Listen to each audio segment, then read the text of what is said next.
Salmo 7, 9, a Bíblia fala assim: pois tu, ó justo Deus. Interessante como que a Bíblia reflete essa faceta do caráter do Senhor. Pois tu, ó justo Deus, prova os corações e os rins, aquelas partes mais íntimas, mais internas, mais profundas do nosso ser, Deus prova. Então Deus, Ele vai tratar conosco de maneira profunda, porque afinal de contas nós somos a sua obra, e Ele quer se relacionar conosco e nos transformar à imagem do seu Filho, de tal maneira que Ele possa fazer o que Ele deseja fazer através de nós. É interessante que em 1 Crônicas 28, 9, a Bíblia fala assim: conhece o coração de teu pai, conhece, ó Deus, conhece o Deus de teu pai e serve-o com um coração perfeito e com uma alma voluntária. Isso aqui é um texto muito desafiador. Então Deus vai tratar conosco até que nós possamos desenvolver isso, motivações corretas, afinadas com o Espírito de Cristo, uma vida inteiramente livre, sem prevenções, sem medos. E nós temos falado bastante sobre essa questão da aprovação, da reprovação, e eu quero que você entenda algo. Uma pessoa reprovada não é uma pessoa que Deus vai desprezar, que Ele vai descartar, jogar fora, mas antes de tudo é alguém que Ele deseja aprovar. Eu sei que a princípio essa palavra, esse carimbo, reprovado, é algo aparentemente negativo, não é verdade? Fulano foi reprovado. Mas existe um aspecto muito positivo nessa palavra. É interessante, a palavra reprovado, ela começa com esse prefixo de repetição, embutindo a ideia de uma nova chance, de uma nova oportunidade. Quando Deus nos reprova, na verdade Ele não está nos descartando, no fundo Ele está construindo uma nova oportunidade, Ele está acreditando que nós podemos reverter essa situação, que nós podemos reverter esse quadro. E mesmo que muitos de nós já tenhamos desistido de nós mesmos, desacreditado em nós mesmos, Deus continua acreditando, Ele não desistiu de nós. A gente ouve muitos testemunhos assim, pessoas que às vezes estavam indo para tirar a própria vida, a pessoa estava indo para se suicidar, e de repente, de uma maneira sobrenatural, alguém coloca uma pessoa no caminho dessa pessoa, que já havia desistido de tudo, já havia desacreditado de si mesma, perdido as esperanças, e a partir dali Deus começa a fazer uma grande transformação, uma obra poderosa. Eu não me esqueço, uma vez nós estávamos no impacto de evangelismo, ali em Parintins, lá no coração da Amazônia, naquela famosa festa do Boi Bumbá. Eu não me esqueço de um homem que eu evangelizei ali. Esse homem estava indo tirar a própria vida. Ele carregava realmente uma decepção profunda em relação à família, à esposa, havia sido traído, abandonado, estava indo para tirar a própria vida, já havia desacreditado em si mesmo, e de repente ali Deus começou a fazer uma revolução na vida daquela pessoa. Então eu quero que você entenda isso, que a reprovação não é o fim de tudo, muito pelo contrário, pode ser o começo de uma grande reação, e isso vai revolucionar as nossas vidas. Então eu gostaria de poder compartilhar com você algo que eu acho que é muito importante num processo de cura, de restauração, que é a construção de um diagnóstico. Quando Davi fala essa palavra, sonda-me, ó Deus, conhece o meu coração, prova-me, conhece os meus pensamentos, vê se há em mim algum caminho mau, guia-me pelo caminho eterno. É exatamente isso que eu gostaria de fazer a partir desse momento. Estabelecer a radiografia de uma pessoa reprovada. Vamos estudar aqui alguns sintomas que qualificam um quadro de reprovação. Vamos, é muito importante nós nos enxergarmos com os olhos de Deus, não é verdade? Isso é muito importante. Nós termos essa sensibilidade de diagnosticarmos nosso quadro, a nossa real situação, à luz da palavra de Deus. Eu gosto muito ali de Isaías, no capítulo 6, e a gente percebe ali do 1 ao 6, Deus vai mostrando toda a situação da nação, ferida da cabeça aos pés, um povo realmente machucado, rebelde. E quando chega então no capítulo 6, é quando Isaías tem aquela experiência de se enxergar com os olhos de Deus. Até ali ele vinha falando alguns ais para os outros, mas quando ele se enxerga com a revelação de Deus, ele fala: ai de mim, ai de mim. Então o diagnóstico é a alma da cura, é a essência, um diagnóstico correto, é a essência para você tomar um caminho correto de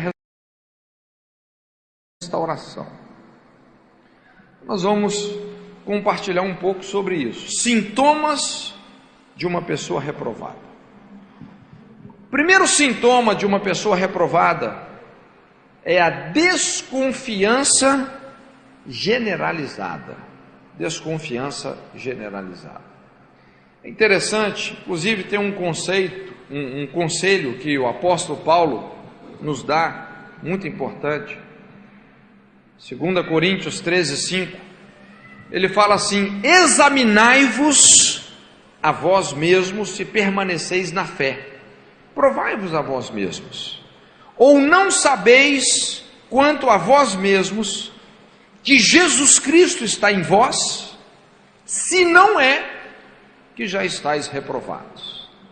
Um conselho, Paulo fala: olha, examinai-vos a vós mesmos, não é? E esse também é o mesmo princípio fundamental presente na ceia do Senhor. O que a Bíblia fala na ceia? Examine-se o homem a si mesmo, não é isso? Examine-se o homem a si mesmo e tome da ceia. Então fala sobre esse princípio de nós nos julgarmos a nós mesmos para não sermos condenados com o mundo. E a Bíblia chega a dizer que existe muita gente doente, muita gente que morre prematuramente.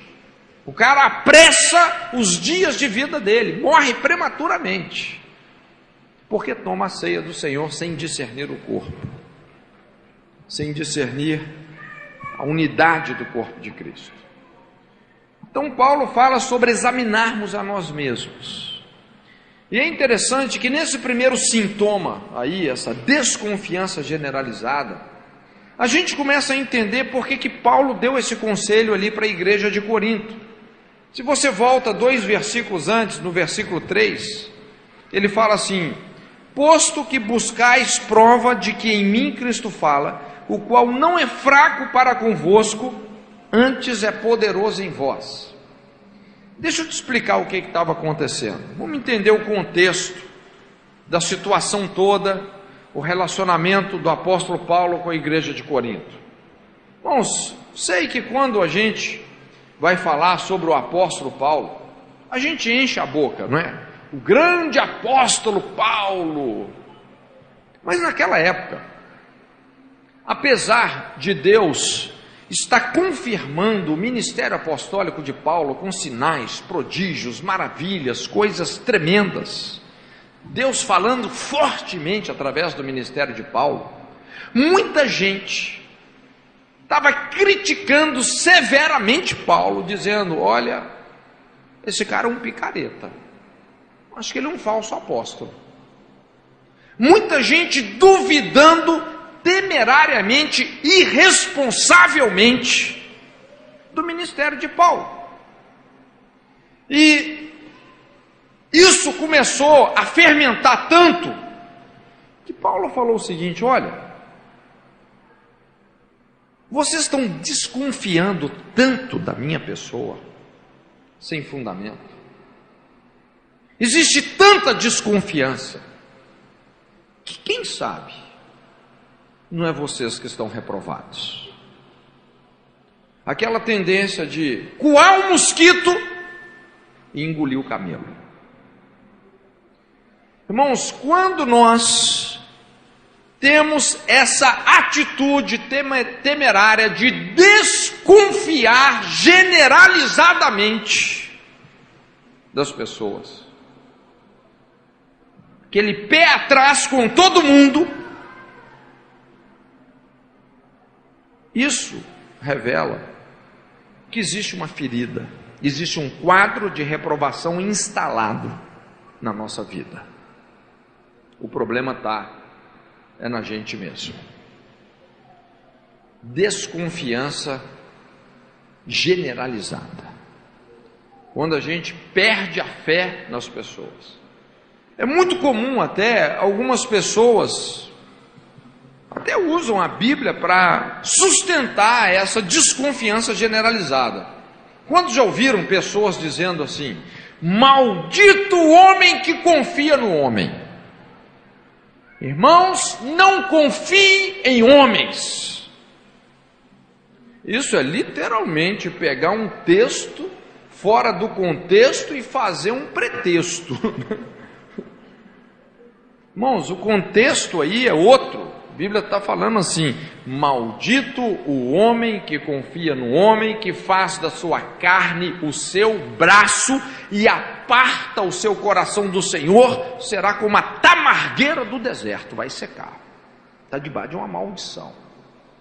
O contexto aí são pessoas que começam a proceder independentemente de Deus. Gente que fala assim: eu não preciso de Deus. Se estriba em si mesmo. Esse troço é amaldiçoante. Agora a Bíblia fala: o amor tudo crê, tudo espera, tudo suporta. Irmãos, quando você ama, você vai confiar nas pessoas. Você vai dar uma nova chance para elas. Você vai estar aberto para dar um voto de confiança. Veja bem, eu não quero também ser aqui ingênuo.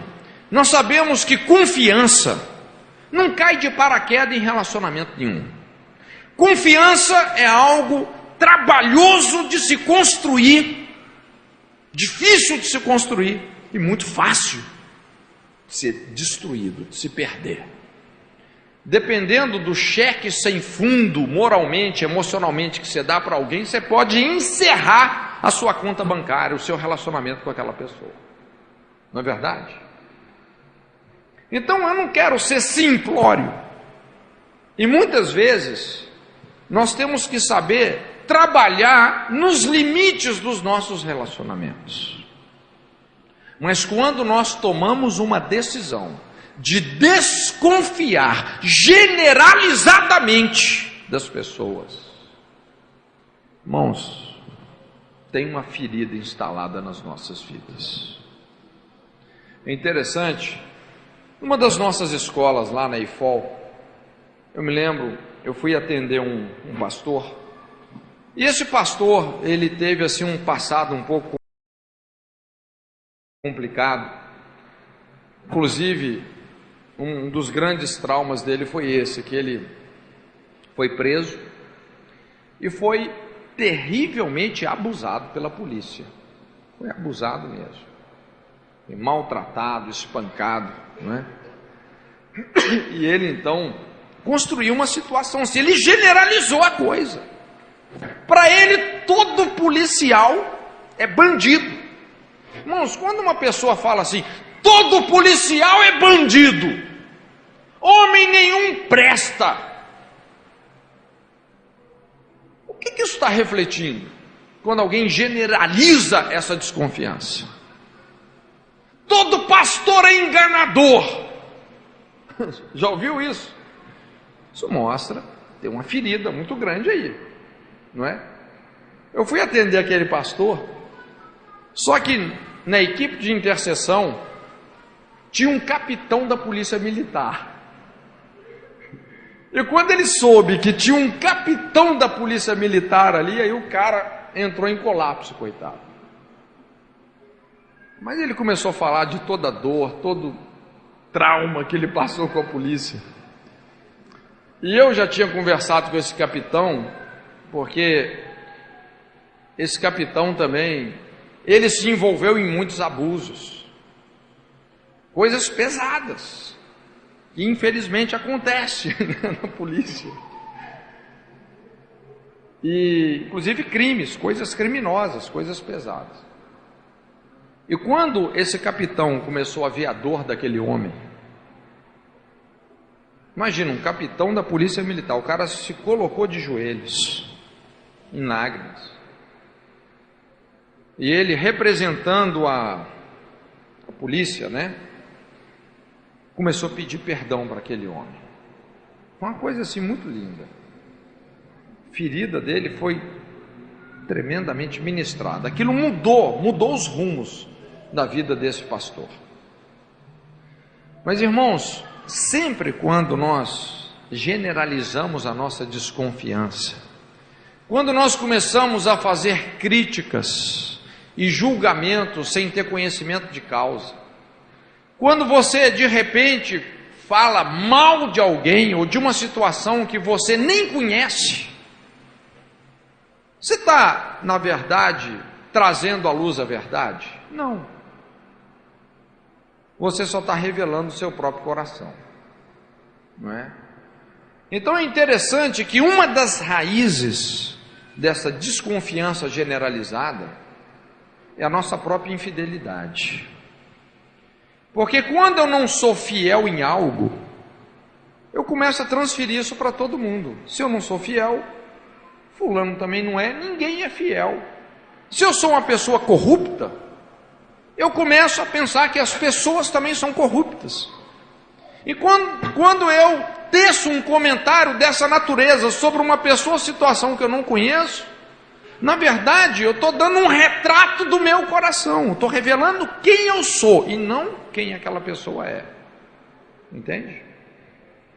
É sinal que existe realmente um estado de reprovação enterrado na minha própria vida. Então essa desconfiança generalizada é fruto de traumas, de abusos sofridos, situações que nunca foram resolvidas. E a tendência é que a desconfiança generalizada se transforme numa desistência generalizada. E a desistência generalizada pode evoluir e produzir uma indiferença generalizada.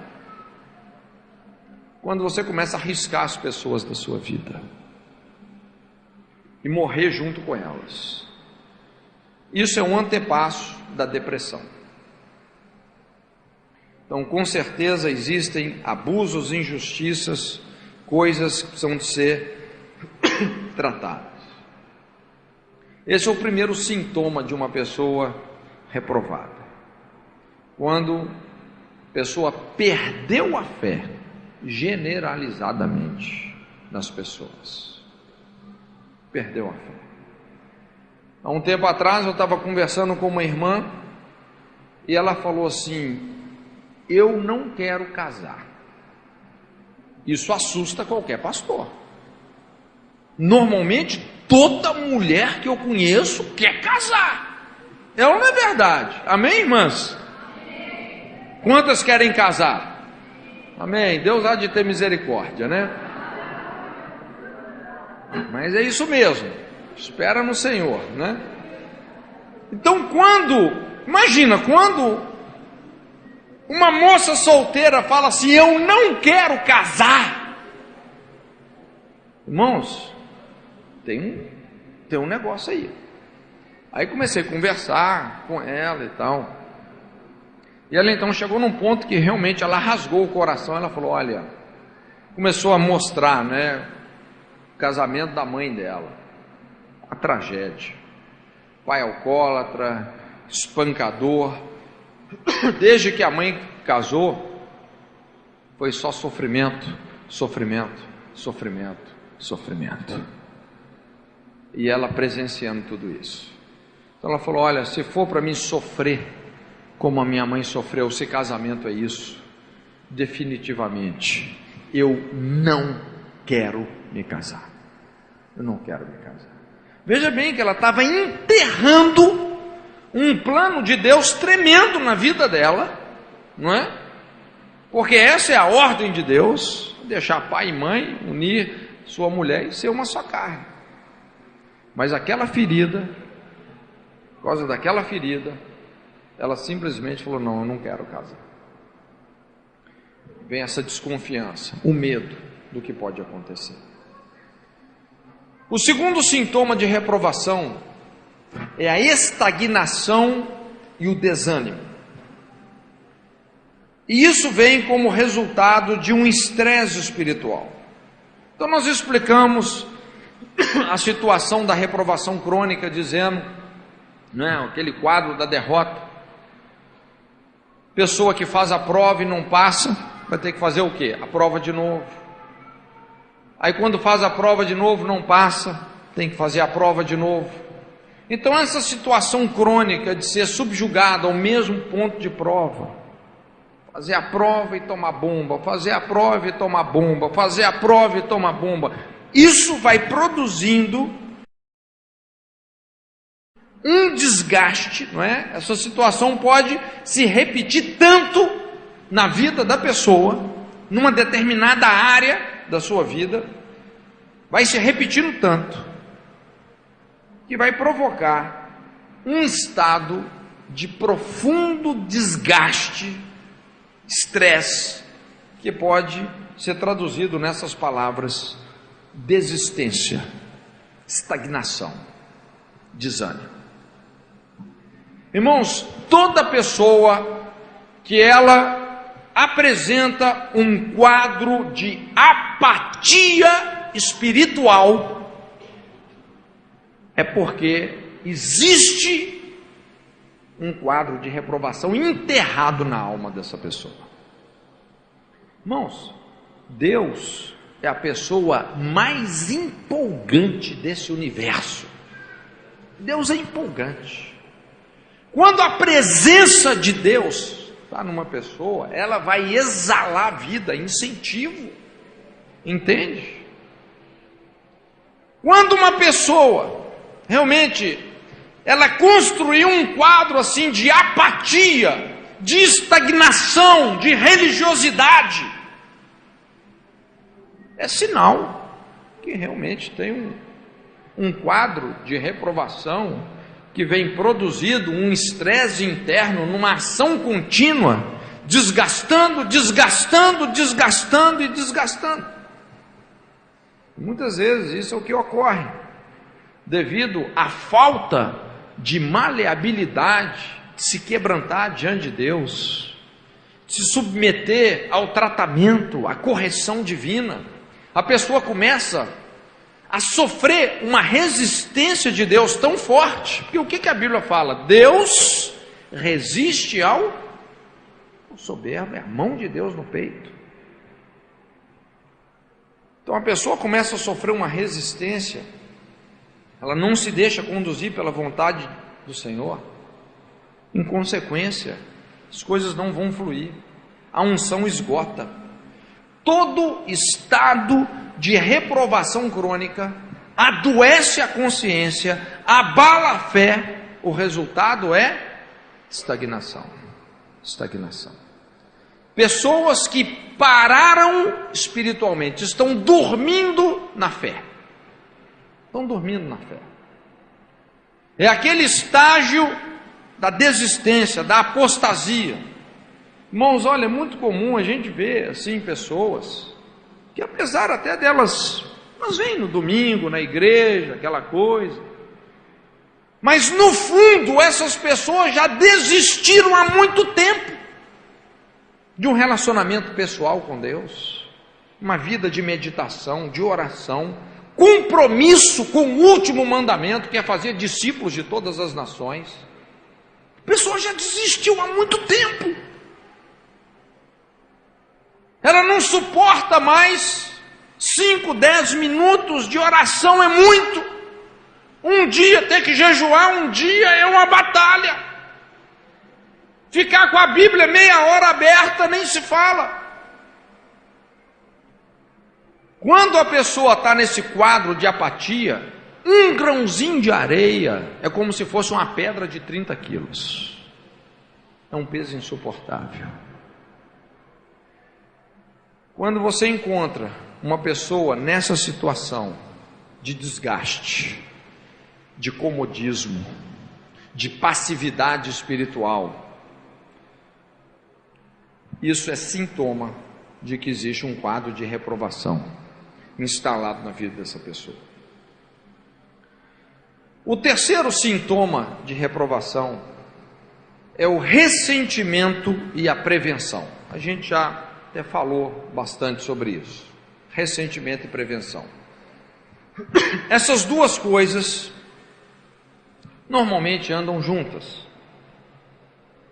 Quando você fracassa em perdoar alguém, entra o ressentimento. Você fica sentindo, vez após vez, a dor do orgulho ferido. Isso vai produzir o que? As barreiras, as prevenções. Então, ressentimento e prevenção são coisas que andam juntas e vão contribuir para nos obstinarmos na nossa vontade própria. Aqui entra uma obstinação. De repente, a pessoa não consegue mais ter aquela convicção genuína, certeira da vontade de Deus para a vida dela. Irmãos, a Bíblia fala assim, Jesus disse, as minhas ovelhas ouvem a minha voz. Não é? A gente conhece a vontade de Deus. Agora, quando a pessoa começa a se obstinar nos seus ressentimentos, nas suas prevenções, é comum a gente observar essas pessoas perdendo rumo. Eu não sei se você já ouviu pessoas que falam algo bem típico. A pessoa às vezes comenta assim, olha, eu não sei muito bem o que Deus tem para mim. Eu só sei que ir para aquele lugar, trabalhar com aquela pessoa, jamais. Isso eu tenho certeza que Deus não tem para mim. Já viu aquela pessoa? Ela só sabe, supostamente, né, o que Deus não tem para ela. Isso aqui eu tenho certeza que Deus não tem para mim. Cruz credo. Deus me livre. Isso Deus não tem para mim. Agora eu não sei bem assim qual que é a vontade de Deus, não é? Aquela historinha lá da Alemanha, não é? Normalmente quando a gente fala assim, isso Deus não tem para mim, tem um ditado que fala assim, nunca diga, jamais vou beber dessa água. Às vezes ali é que está o ponto mesmo. Então, a tendência da pessoa é escolher a vontade de Deus para ela. Acaba fazendo da própria vontade a voz de Deus, não é? Algumas pessoas até acham na Bíblia versículos, não, Deus me deu uma palavra e tal, vou fazer isso, vou fazer aquilo. E muitas vezes a pessoa até pega uma palavra, ela tem a palavra, mas ela não tem um princípio, ela não tem um conselho de Deus. Irmãos, não é só ter a palavra, você precisa de ter o princípio. Eu me lembro uma vez, o irmão falou, não, Deus me deu uma palavra que aquela é a minha namorada, mas a menina nem crente era. Eu falei, olha, eu acho que não foi Deus que te deu a palavra não. Você pode até ter a palavra, mas você está pecando contra o princípio. E você também não tem o conselho da sua liderança não. É um negócio complicado. A gente tem que ter a palavra, tem que ter o princípio e tem que ter o conselho. Aí você pode julgar essa profecia realmente com autenticidade, à luz do caráter de Deus. Então, quando uma pessoa começa a agir dessa forma, a pessoa começa a fazer da sua vontade a voz de Deus, essa pessoa está sendo guiada por Deus, gente? Não, ela está sendo guiada pelas suas feridas, pelos seus ídolos, não é? Os quais muitas vezes defende ali com unhas e dentes e mil razões. Muito comum a gente ver algumas pessoas que elas, realmente a vida delas é ficar lambendo as próprias feridas, idolatrando ali as próprias necessidades. As pessoas não estão sendo guiadas por Deus, elas estão sendo, não é, levadas pelas suas próprias barreiras, ressentimentos, mágoas. Isso eu não vou, com aquela pessoa eu não falo. A pessoa fica totalmente amarrada dessa forma. Irmãos, olha, quando nós começamos a levantar barreiras com alguém, quando você sustenta o ressentimento, você de coração não perdoa, na verdade, você está se aproximando dessa pessoa iniquamente, malignamente. Deixa eu te explicar isso melhor. Até quando a gente ensina sobre ligações iníquas entre almas, talvez dos principais tipos de estabelecer uma ligação iníqua entre almas, através da inimizade.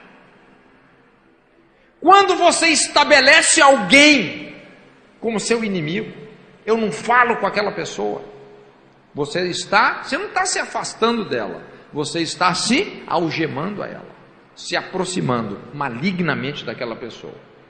E de repente, essa pessoa pode até se tornar o centro da sua vida. Se ela vai num lugar, eu não vou lá porque o fulano vai estar, eu não vou. Se o fulano não vai, eu vou, já que o fulano não vai, então eu vou. Quem que é o centro da sua vida? Quem que está dando as direções para a sua vida? É Jesus? Não, é a pessoa. Você está algemado a ela. A única maneira de nós nos libertarmos das pessoas é perdoando. Não tem outro jeito. Não é? É liberando. Então nós temos que resolver essas barreiras. Isso é algo fundamental. E perdoar, gente, não é um sentimento, não é uma opção. Perdoar é um mandamento.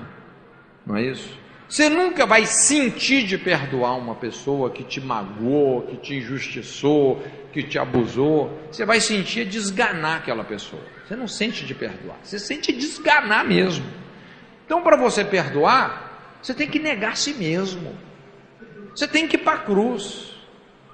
Só da cruz que a gente pode dizer: Pai, perdoa-os, porque não sabe o que faz. Então, quando você vê uma pessoa que está numa situação de ressentimento e prevenção, Isso é sintoma de que tem um quadro de reprovação. Algumas até muitas vezes espiritualizam os seus ressentimentos até em oração. Já viu aquelas pessoas que vai orar pelo outro, fala: Senhor, abençoa o fulano, tem misericórdia dele, porque ele fez isso e aquilo, e desce a lenha na pessoa, para todo mundo ouvir, até para Deus. É como se ele estivesse falando mal da pessoa para Deus. Irmãos, isso não é oração, isso é macumba, né? O Caio Fábio falava isso: a oração inspirada por ressentimento é macumba evangélica, né? É um negócio terrível. Tem uma ferida muito grande lá dentro, precisa de ser tratada. Ressentimento e prevenção. O quarto sintoma é a atitude de fuga. A fuga. Irmãos, pessoas feridas tendem a fugir. Pessoas feridas na sua consciência, elas fogem. Todo mundo que está carregando um trauma, uma machucadura moral, emocional, sentimental, qual que é a tendência? Fugir. Inspirada pelo medo de ser novamente rejeitada, inspirada pela culpa que sente, não é? A pessoa quer fugir. Fugir é uma das mais fortes tentações para alguém que se encontra num estado de reprovação. Ao invés da pessoa falar: não, eu vou enfrentar isso aqui de frente, a pessoa fala: não, eu vou fugir. Eu não suporto mais ter que aguentar isso aqui. Eu não suporto mais essa mesma situação voltando vez após vez diante de mim. E a pessoa foge. Medo e fuga constitui uma dinâmica que nos enclausura num estado de derrota. A fuga é o lado oposto da solução. É o princípio da anti-resolução de conflitos. Como é que você deixa de resolver algo? É fugindo. Fugindo. Se você fugiu, você está se afastando da solução daquele problema. Agora, o que vai acontecer? Será que a gente resolve alguma coisa fugindo? Você lembra de Jacó? Jacó, aquele cara assim, bem esperto, não é? Enganou o irmão, enganou o pai que era cego, roubou a herança do irmão, a bênção da primogenitura. Aí o irmão, lógico, se levantou contra ele num ódio de morte. O que ele fez? Fugiu. Foi lá para Padã Arã, lá para o deserto. Ficou 20 anos com o tio.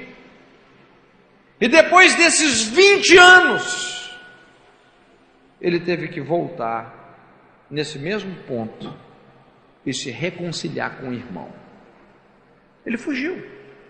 Então, ele só deu uma voltinha básica de 20 anos no deserto, para depois ter que retornar ao mesmo ponto e enfrentar aquilo do que ele fugiu. Irmãos, deixa eu te falar uma coisa. Se você realmente quer ser uma pessoa aprovada por Deus, de tudo aquilo que você tem fugido, não importa o quão longe você foi, você vai ter que voltar. Você vai ter que enfrentar aquilo ali. Entende? Esse é o problema da fuga. Não resolve nada. O tempo resolve as coisas? O que você acha? Se o tempo resolvesse as coisas, não precisava nem de Jesus ter morrido, era só esperar o tempo passar, né? Vamos esperar o tempo passar. A única coisa que redime a nossa alma é o sangue do Cordeiro. E para isso nós temos que enfrentar o que nós temos que enfrentar, não é? De peito aberto, com a graça de Deus. com força moral, com coragem. Então a Bíblia fala de muitos exemplos de pessoas que fugiram. Você estuda a vida de Caim, quando Caim assassinou o irmão, se tornou o quê? Um fugitivo na face da terra. Ganhou a fama de ser um vagabundo, uma pessoa sem paradeiro, que não tinha raízes em lugar nenhum, se tornou um fugitivo, não é? Então a Bíblia mostra muitos exemplos de pessoas que fugiram de Deus. O exemplo de Moisés, um exemplo também muito forte. Todos nós conhecemos muito bem a história de Moisés. Foi criado como filho da filha de Faraó, só que ele era um hebreu. Ele tinha que conviver com esse conflito. Ele era príncipe do povo que escravizava o povo dele. Então ele quis fazer algo. Ele quis, ser o libertador da nação, usando os recursos do Egito. Mas na verdade, quando ele tentou fazer a coisa no seu braço, realmente ele cometeu um crime muito sério. A Bíblia fala de uma situação que tinha um egípcio maltratando um hebreu, e Moisés se enfureceu tanto contra aquilo. A Bíblia fala que ele olhou para um lado, olhou para o outro, não havia ninguém, e ele partiu com tanta fúria sobre aquele egípcio, aquele exator egípcio, que ele assassinou esse homem. Ele assassinou, tentou encobrir aquele crime. Numa outra situação, onde ele vai tentar ajudar os seus compatriotas, alguém joga na cara dele: quem te constituiu juiz sobre nós? Também vai nos matar como matou o egípcio? Por causa dessa palavra, Moisés desistiu de si mesmo. Irmãos, eu vou te falar uma coisa: não é fácil você matar uma pessoa. Eu tenho atendido pessoas que assassinaram pessoas. Você nunca mais é o mesmo. Eu fico pensando, depois que esse hebreu falou com Moisés: quem te constituiu juiz? Você também quer nos matar? Eu ficava pensando assim, a imaginação de Moisés: como é que Deus usa um assassino? Como é que Deus vai usar um assassino? Então naquele momento, Moisés, ele mesmo, se tira de campo, ele dá um cartão vermelho para ele mesmo, ele se autoexila. Ele vai lá para o deserto, 40 anos no deserto. E quando Deus se manifesta a Moisés, ele fala: Moisés, sua ferida está lá no Egito. Você tem que voltar lá, não é só para tirar o povo, não. É para você ser livre. Enfrenta o seu passado. Moisés não queria de jeito nenhum. Aí vem toda aquela situação: Moisés, se eu te mostrar o seu coração, coloca a mão no peito, ele tira, a mão está leprosa, bota de novo, Deus cura. Moisés, eu posso sarar o seu coração. Aí joga a vara no chão, a vara se transforma numa serpente, símbolo do seu passado não redimido. Toda aquela tragédia do Egito, a serpente era o símbolo do Egito. Moisés se expõe, se vulnerabiliza, pega essa serpente pela cauda, enfrenta o seu passado. Até quando você vai ser um fugitivo? E quando Moisés se vulnerabiliza e pega naquela serpente, ela se transforma numa vara, e com aquela vara que ele volta no Egito para julgar os deuses do Egito e libertar o povo, se tornando também uma pessoa livre. A Bíblia fala de muitas pessoas que foram fugitivas. Fala de Jonas. Eu acho que esse foi o cara que fugiu mais rápido na Bíblia, não é? Jonas capítulo 1, versículos 1 e 2, é o chamado de Deus para Jonas ir até Nínive. No versículo 3, fugiu Jonas da face do Senhor. No terceiro versículo do primeiro capítulo, o cara caiu fora, fugiu. A gente conhece a história de Jonas. Tomou navio numa outra direção, veio a tempestade. Aqueles marinheiros lançam sortes, o culpado é Jonas, é lançado no mar. Toda aquela experiência terrível, vem o peixe, engole Jonas, sepultado no coração dos mares. É quando ele decide: Senhor, eu não quero mais fugir, quero te obedecer. E o peixe vomitou ele lá na praia certa de Nínive, né? Não te aconselho você ir para o seu chamado de peixe, não. Vai chegar com um cheiro bem desagradável, né? Obedece a Deus, é a coisa melhor que tem. Mas o problema de fugir revela que tem um quadro de reprovação nas nossas vidas. E essa é a história de muitas pessoas. Irmãos, o que acontece muitas vezes? Você se converte, você vai para uma igreja. Quando você está naquela igreja, o que vão acontecer? Problemas. Toda igreja tem pessoas, não é? E pessoas são sinônimos de problemas. Onde tem gente tem problema, onde tem muita gente tem muito problema. Não é verdade? Por que você veio para a igreja? Por que eu vim para a igreja? Porque a gente era um pepino ambulante. Muitos de nós pensamos assim, não, eu vou lá na igreja, eu vou para Deus, quem sabe Deus consegue resolver a minha problemática. Então, irmãos, problema é motivo para você sair de uma igreja? Não, é motivo para você ficar, não é motivo para você sair. Seja uma bênção, entende? É nesses problemas que nós vamos crescer, que nós vamos amadurecer na fé, não é fugindo das coisas. Certa vez, uma pessoa chegou para Billy Graham, falou: Billy Graham, qual que é a igreja perfeita? Aí o Billy Graham olhou para ele assim e falou: meu irmão, eu não sei qual que é não, mas o dia que você encontrar, não entra nela não, que você vai estragar tudo. Não é? Então, irmãos, a gente chega na igreja e Deus começa a tratar conosco. E Deus vai usar quem para tratar conosco? Pessoas. Não é? Pessoas que são diferentes de nós.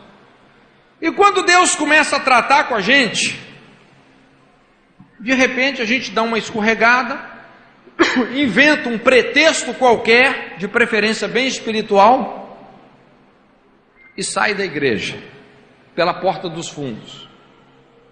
Lógico que quando você sai mal de uma igreja, ou de uma instituição qualquer, quando você sai mal, você vai levar o problema com você, você vai levar a sua mudança. Aí você entra em outra igreja. Aí de repente, hora que Deus começa a te colocar na quina, tratar com você novamente, você inventa uma palavra, uma desculpa, sai daquela igreja, deixando uma série de coisas mal resolvidas e vai para outra. Aí chega na outra, vai para outra e vai para outra. Tem algumas pessoas que já passaram por todas as igrejas da cidade. Já passaram por todas as igrejas da cidade. Da primeira igreja que ela saiu, a mobília dava para levar até numa bicicleta. Agora tem que ter uma Scania para levar o caminhão de problema, de portas fechadas, de ressentimento, de briga, de discórdia, de inimizade. E esse tipo de pessoa, gente, que está sempre fugindo, não é? Sempre fugindo. É aquela planta que não cria raízes. Quando você pega uma planta, você arranca ela daqui e bota ela cá. Depois arranca daqui e bota lá. Nunca criou raízes. Aquela pessoa infrutífera, fraca, que não suporta nenhuma prova. Não é verdade? São os fugitivos. Pessoas fugitivas. Fugindo, fugindo, fugindo e fugindo. Irmãos, quando uma pessoa tem esse perfil, certamente existe um quadro de reprovação instalado na alma desse indivíduo. Às vezes a pessoa vai precisar de voltar nesses lugares, restituir, não é? Ou é muito comum você ver igrejas que saem de igrejas deixando rupturas terríveis, não é? gerando legado de divisão. De repente, a pessoa sai da igreja, leva um pedaço da igreja com ela. Um negócio terrível.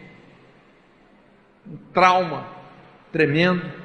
Aí de repente aquela igreja então já é a divisão da igreja que se dividiu. É um negócio terrível, gente.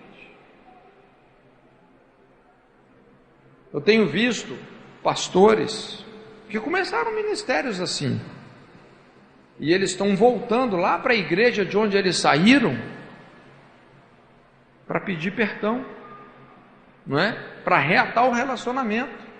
Gente, isso é libertação, isso é avivamento, ok? Não adianta fugir, tem que saber sair bem, não é? E é muito interessante que Deus, Ele só tira você de um lugar quando você não quer sair, sabia?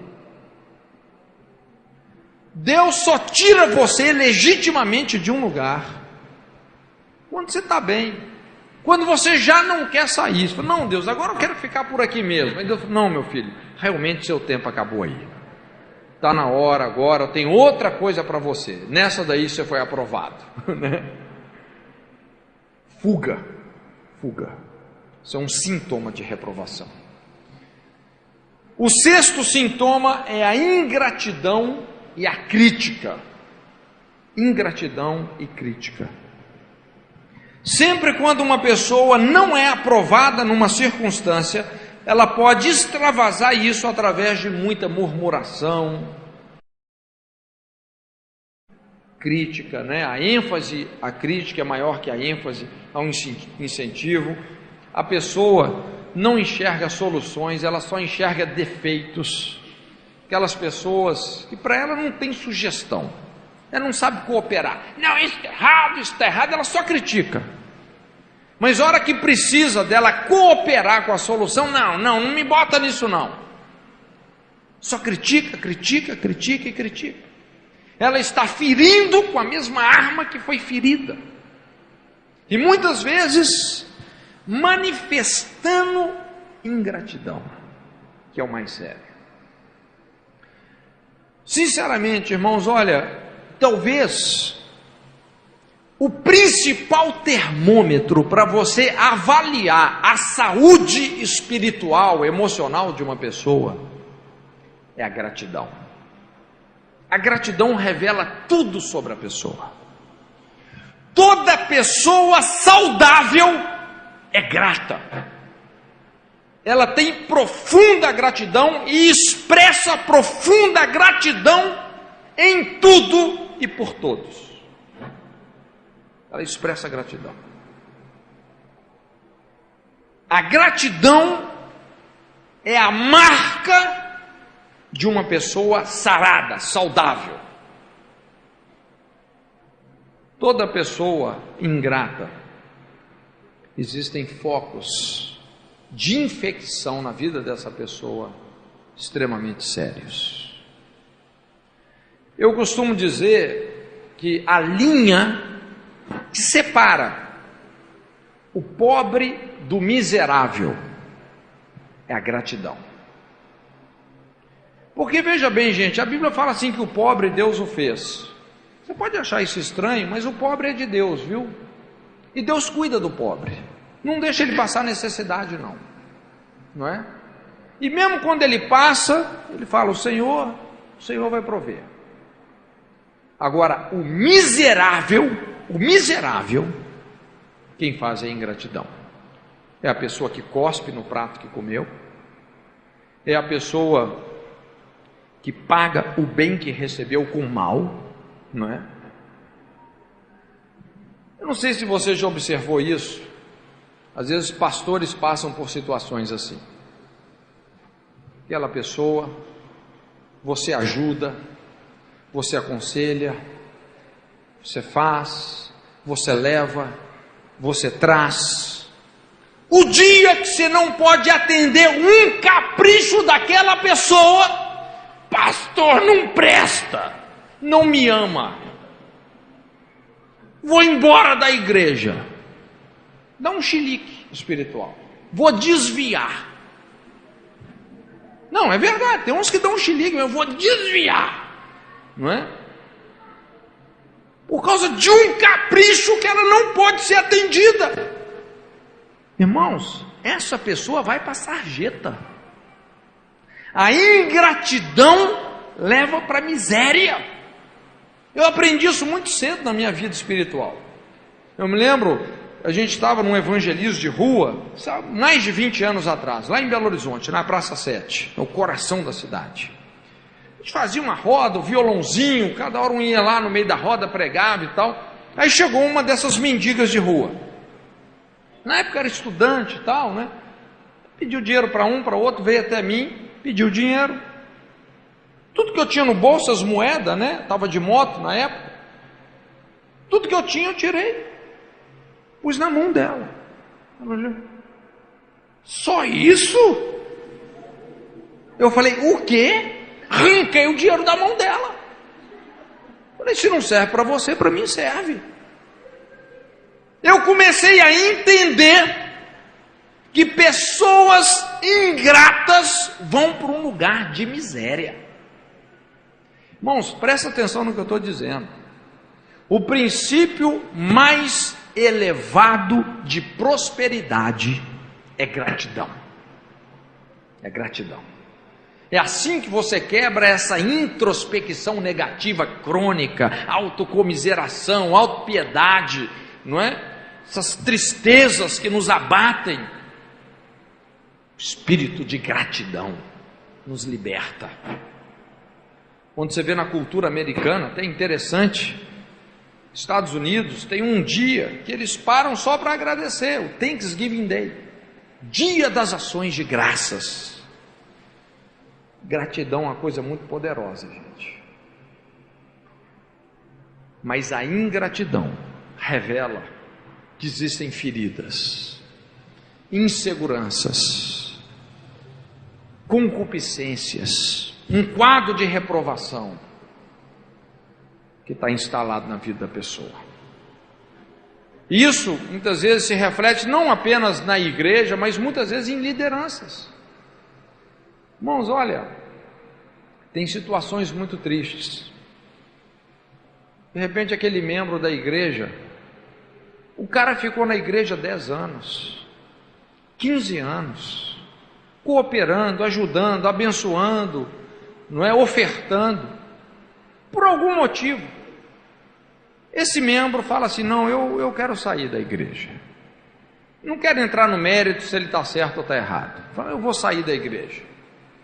Aí o pastor fala assim, vai sair da igreja? Está amaldiçoado. Coisas terríveis vão acontecer com você. Vai voltar aqui rastejando. Irmãos, isso é ingratidão. Olha, se você é pastor, uma pessoa quer sair da sua igreja, faça uma festa de despedida, pelo amor de Deus.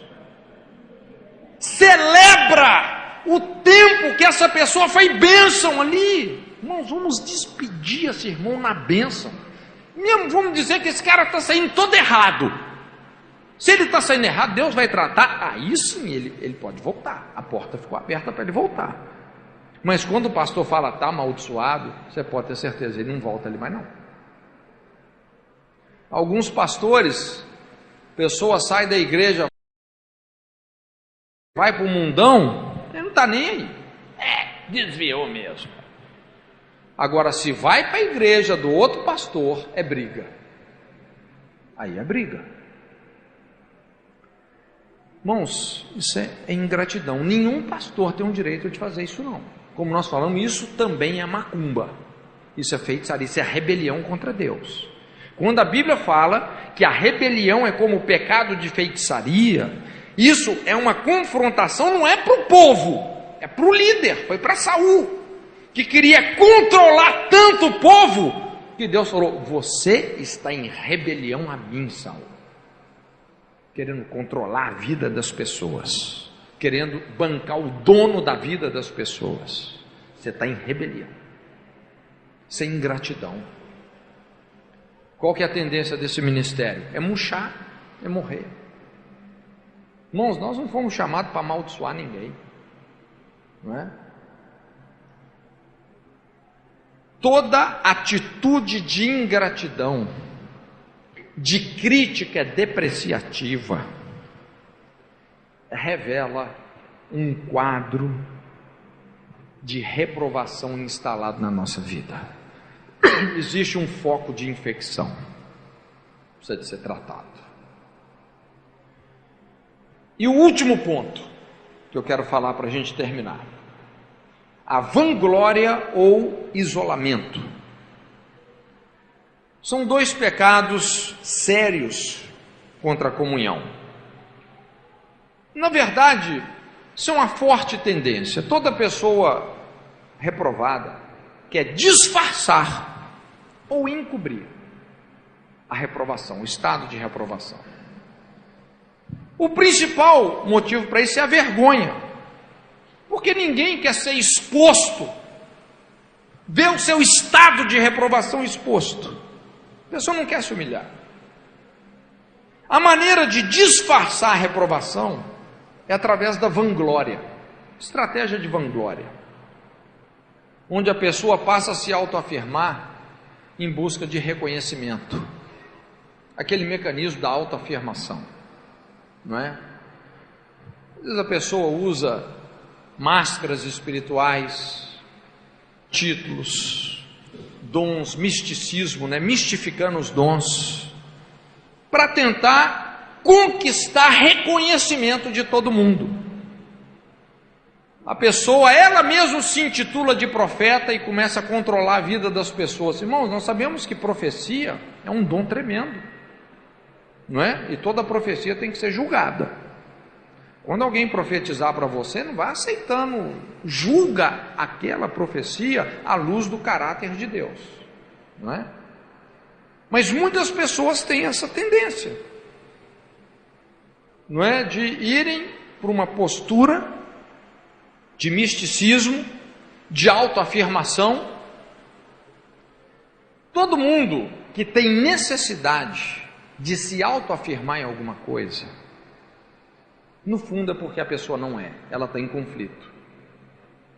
Todo mundo que fala assim, irmãos, eu sou uma bênção mesmo, entendeu? A Bíblia fala o quê? Não seja a sua boca que te louve, seja a boca do estrangeiro. A pessoa que tem necessidade de se autoafirmar, o líder, você fala, eu sou o líder aqui, é porque às vezes ele já deixou de ser há muito tempo. Porque liderança envolve voluntariedade, pode até ser o chefe, não o líder. A essência da liderança é a voluntariedade. O líder é aquela pessoa quem as pessoas seguem voluntariamente, sem nenhuma pressão. Então muitas vezes vem esse tipo de estratégia, não é? De disfarçar, da pessoa se autoafirmar, buscar reconhecimento espiritual, manipular respeito espiritual das pessoas, e a pessoa acaba o quê? Só se queimando. Uma vez eu estava ministrando na igreja de um pastor, ele falou assim, Cote, eu já estou incomodado aqui com uma irmãzinha. Ele falou, olha, essa irmã de uma outra igreja, ela tinha até a carteirinha da igreja que ela pertencia e tal, e ela sempre ia lá, não é, no culto, e pedia para esse pastor, posso dar um testemunho? E o pastor, o cara assim, muito boa praça, né? Não, minha irmã, dá um testemunho. Então ela várias vezes foi dar o testemunho. Só que o pastor falou, Cote, rapaz, eu já estou meio incomodado com essa irmã. Porque os testemunhos dela eram assim, tão mirabolantes, não é? Tão exagerados. Tudo que você pode imaginar de tragédia que pode acontecer com uma pessoa, aconteceu com ela. Ela já foi atropelada, já teve todo tipo de câncer, já ficou leprosa, já morreu, já ressuscitou, já não sei o que, não é? Tudo que você pode imaginar, que pode acontecer com uma pessoa.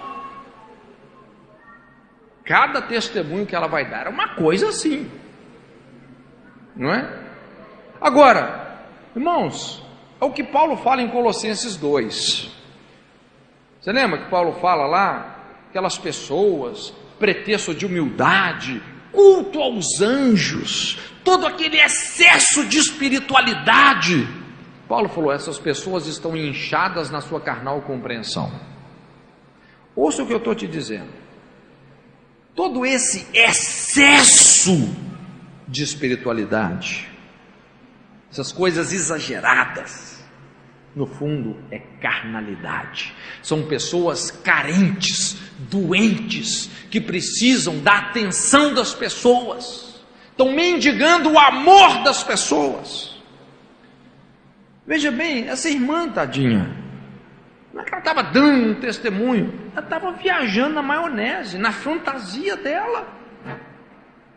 Irmãos, eu digo isso porque quando você trabalha com aconselhamento, um dos mecanismos de autodefesa que muitas pessoas acionam é aquela tendência da pessoa sofrer tanto, principalmente na infância, que ela começa a negar a realidade. Às vezes a pessoa não tem um pai, ou é abusada. A situação impõe tanto sofrimento, tanta penúria, que a pessoa ela começa a falar, não, isso não está acontecendo comigo. Ela nega a realidade. O meu pai não é assim, o meu pai é assim, assim, assim. E esse é o problema, quando você nega a realidade, você fantasia a vida. Você começa a mentir para você mesmo. Isso pode evoluir e chega num ponto que a pessoa começa a acreditar nas mentiras que ela mesma inventa. Eu tenho atendido pessoas assim. Pessoas que elas falam, pastor, eu tenho uma dificuldade terrível com mentira. A ponto de acreditar na mentira que ela conta. Uma coisa que a pessoa vai desenvolvendo. Esse é o problema da pessoa disfarçar a reprovação, a vanglória. E a maneira de encobrir é através do isolamento.